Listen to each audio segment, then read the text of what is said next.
Hi, everybody. Okay, so we're going to talk about types of samples. And there are four that I'm going to highlight right now. The first one is called convenience, a sample of convenience. And you probably did something like this when you were in your high school social studies class. At least I know I did. And it's your teacher said, all right, create a survey and find 20 people to take the survey. And the problem is that you most likely just asked 10 people or 20 people that you knew. And you didn't try and get everybody in the school to have an equal chance of being selected. And so you didn't get a true perspective on the answers. And what you got was your friends answering the questions, and most likely your friends have similar views to you. Now,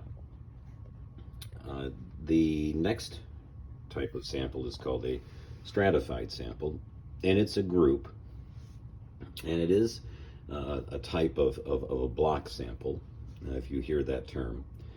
And each group is called a strata, and stratified sampling has natural groups that form. And I have an example here where we say, okay, we've got freshman, sophomore, junior, senior. And you can have what's called a balanced sample.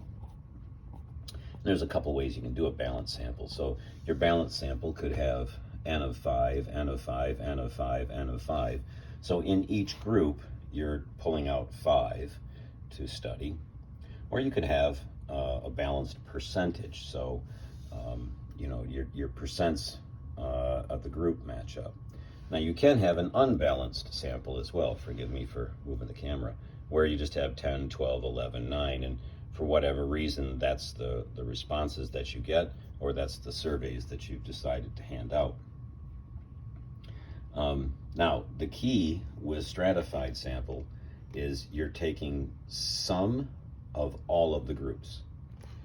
It's a little different than when we're talking about cluster samples. Cluster samples have groups that naturally form. Each of the groups is called a cluster. What you end up doing is you survey all of some of the groups. And so I'm going to draw up an example here real quick. So forgive me. So suppose we have 3 towns. We have, here's Detroit, here's Chicago, I'm sorry, Cleveland, and then over here is Chicago. And you have to be careful with this, but the idea would be, is that, all right, we only have enough funds to look at all of Chicago and all of Detroit, and we'll use those results to make inferences about Cleveland. So it's all of Chicago and it's all of Detroit. So you're doing all of some, but not all of all, okay? And so you're doing all of a couple, okay? Now, the next one is called systematic sampling. In systematic sampling, let me back up.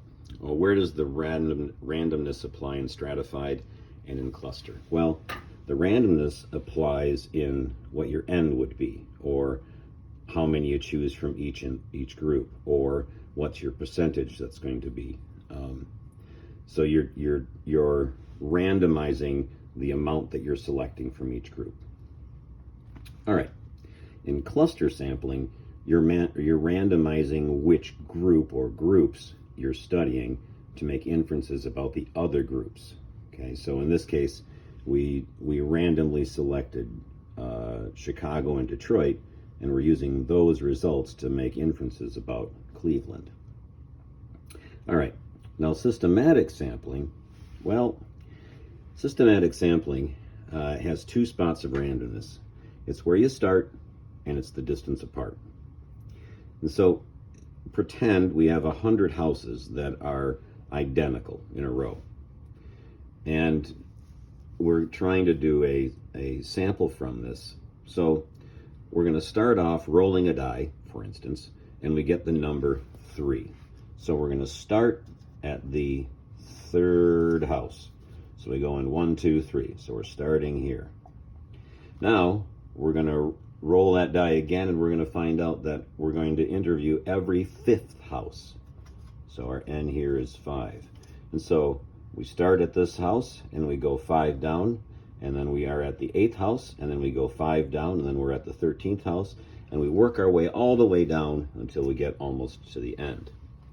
And I say almost to the end because we're not going to land on the 100th house the way that I explained it. Okay, hopefully that helps.